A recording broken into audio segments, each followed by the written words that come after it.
Kerry Bainbridge from Anywhere Business Network, and I'm talking to Dave Maloney today from Let the Secret Out. Yes. And he is going to give us a bit of an insight on how we should be writing our business plans for this financial year, but with a different spin.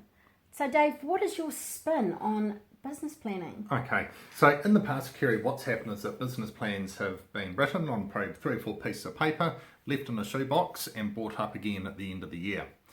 What I'm saying is that it doesn't always have to be numbers and stats and facts, and that what's going to really drive the performance of a business is more around what story you want to tell, and more importantly, what behaviours you want to drive So yourself to get there. letting the secret out, Absolutely, yes. what it is that you stand for. Yes. So like your business plan can be a 12-month matrix of numbers, or it can be a 12-chapter story from that book around what you want to achieve. Now, what that's going to look like, it is going to be very different for different businesses and different industries, and whether you wanted to make it a 12-chapter story or a seasonal 4-chapter series is completely up to you. But the key thing is that what are going to be those behaviours that you are going to be doing to make that happen.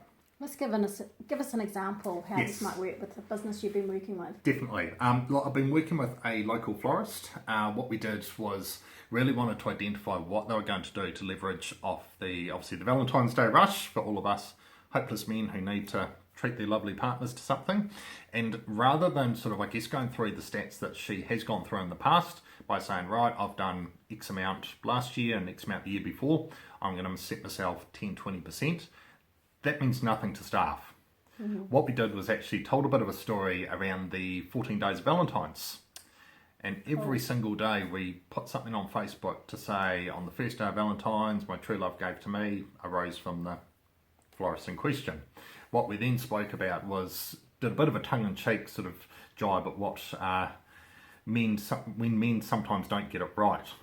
So then we spoke about the 10 McDonald's dinners, the 5 boys' nights out, and 6 toenail clippings, that sort of stuff that immediately drew people in and got them engaged with that. And humorous. Yeah. Yeah.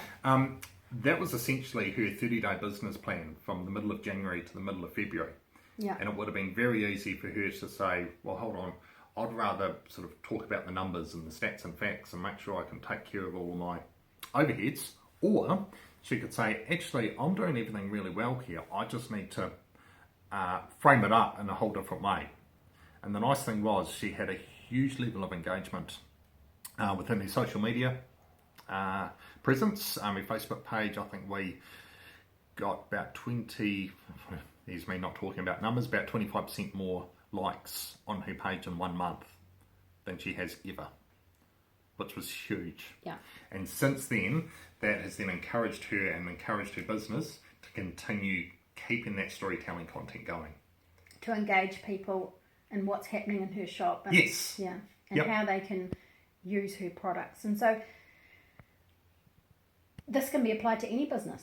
Yeah, definitely. You know, just telling the story about what it is you're doing on an everyday basis. Even if you're in tourism, you can just see how that would work. You know, what's happened today in our tourism business, who's been there and what have they done. And sharing a little bit about yourself.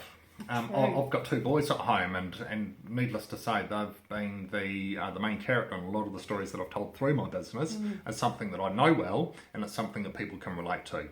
People can always relate to kids and families, and it just makes it more personal, more real. Yeah.